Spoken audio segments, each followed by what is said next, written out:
hard to put a word on it. You said it in the book. Okay, you said it in the book. That's when I knew the markets were rigged. And it's disgusting that you're trying to parse your words now. Do you okay? Do you You think can't the market say that. You are quoted that way in the book, but let's walk through an example. Do you believe it or not? Because you said it. Let me walk you through an example. It's a yes or no question. Do you believe it or not? I believe the markets are rigged. Okay, so there you go. And I also think that you're a part of the rigging. So if you want to do this, let's do this. I really do. My question to Bill, if he's launching these accusations, I'm launching accusations. What market data do you use to price trades on direct edge? We use the direct feeds and the SIP in combination. No. I asked you a question, not what you use to route. What do you use to price trades in your matching engine on direct edge? We use the direct feeds. No. Yes, we do. And let me talk. Look, you had a 300-page commercial, okay? So let me talk. We use direct feeds to price trades. We are not as fast as the fastest HFTs. What we've done is we've slowed down HFT's ability to react on our exchange, which means that if anyone in this room, if anyone at home, if a mutual fund or a hedge fund gives an order to IEX and it's our responsibility to price it, HFT cannot pick that order. They have the same HFT customers that we do, only we say they're providing a valuable service to the market. Let's just try to change they say they're ripping off the market. Do we have computerized trading on our market? Absolutely. I think the word high-frequency trading should be eliminated from the industry vocabulary. You used it 20 times in the book. There's computerized trading. Not his book. There's computerized, yeah, it wasn't my book. You're quoted.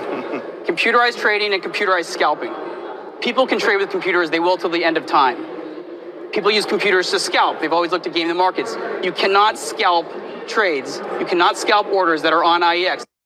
It's great to see Bill instantly throw at Brad the idea that he's doing all this to promote a business model. Well, he said that, and he also said, "Shame on you." How do you react to that? I'll say it again. So I think he's outrageous. I think he's part of the problem. Are you an investor in Brad's exchange? No. Michael, I'm just asking for full disclosure. Call me Cookie. I'm being a journalist. Are you insane? I'm not. I'm trying to do my job. I didn't even go looking to write a book about him. I was just trying to figure out what the hell was going on in the stock market. And big investor after big investor said, there's one guy who's an honest broker in all of this. He's come into office and explained how all this works. And go talk to him. He's the only guy on Wall Street who can actually tell you the truth about how the stock market works. You're not insane. And what I take the biggest issue with is BATS, Direct Edge, they didn't exist 10 years ago. And we became the biggest stock market in any given day in the United States by going to our customers, proving we had a value proposition, and winning their business. We didn't do it by trying to scare people. And I don't think it's true, and I don't think it's right. So you let Goldman Sachs' investment in my exchange as a sign of corruption, and his backing of his exchange is a sign of virtue. Goldman Sachs would say the same thing.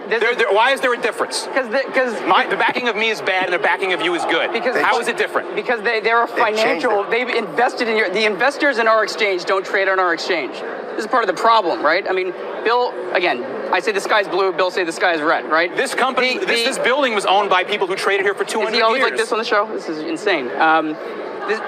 What you say is insane. I visited BATS. I interviewed people. No, you did not. That is false. That's not false. Absolutely false. That's not false. I toured it. I had a tour of the place. That is untrue. What do you mean it's untrue? I was there. Give me a date. What date? February 5th. February 5th, what year? 2013. Okay, we're going to follow up with CNBC about where Michael Lewis was on February 5th, 2013. Were you in Kansas City or New York? I was with Brad Katsuyama when I visited. Can't hear them. You were in Kansas City on February 5th, 2013? Okay.